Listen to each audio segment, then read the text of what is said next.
कुछ ऐसा करना होगा जो उन्हें जड़ से हिला दे। हमें अपनी जिम्मेदारी होगी, अपनी लाइफ की, अपनी उन सारी चीज़ों की जिम्मेदारी लेनी होगी जो हमें लगता है कि हाँ ये होना ही चाहिए, किसी भी तरह होना चाहिए। हम ये सारी चीज़ें कह के पीछे नहीं हट सकते हैं कि हमारा नहीं है, वो किसी और की जिम्मेदारी है या इन सारी चीज़ों को लेने के लिए। तो जब हम ऐसे काम करना शुरू करते हैं, अपने ऊपर काम करना शुरू करते हैं, तो यकीन मानिए एक एक करके हमें सारी चीज़ों के सलूशन मिलना शुरू हो जाते हैं। और जब तक हम चीज़ों को सोचते हैं, जब तक चीज़ों को बैठ के उन सारी चीज़ों पे मानसिक रूप से या फिर मेंटली उन सारी चीज़ों को सोचते हैं, तो हमारे ऊपर उन सारी चीज़ों का इफ़ेक्ट जो पॉजिटिव होना चाहिए वो नेगेटिव में कन्वर्ट हो जाता है। और नेगेटिव में कन्वर्ट होता क्यों है? क्योंकि हम किसी भी चीज़ को अपने एक्शन में नहीं लाते हैं। हम सोचते हैं हम कर लेंगे, लेकिन असल में हम कुछ नहीं करते उन सारी चीज़ों के लिए। अगर हमें कुछ करना है तो सबसे पहले एक छोटे स्टेप को डिसाइड करिए और आगे बढ़ जाइए।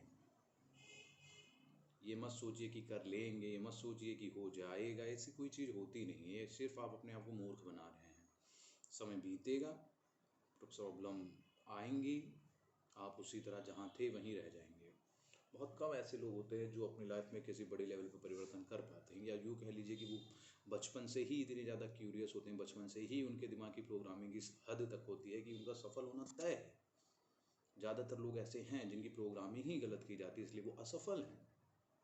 जब उन्हें इन सारी चीज़ों की नॉलेज होती है, इन सारी चीज़ों का इल्म होता है, तब उन्हें पता चलता है कि अरे यार ये चीज़ होती थी जिसमें हम सारी चीज़ों को परिवर्तन करके अपनी लाइफ में चेंजेस ला सकते थे,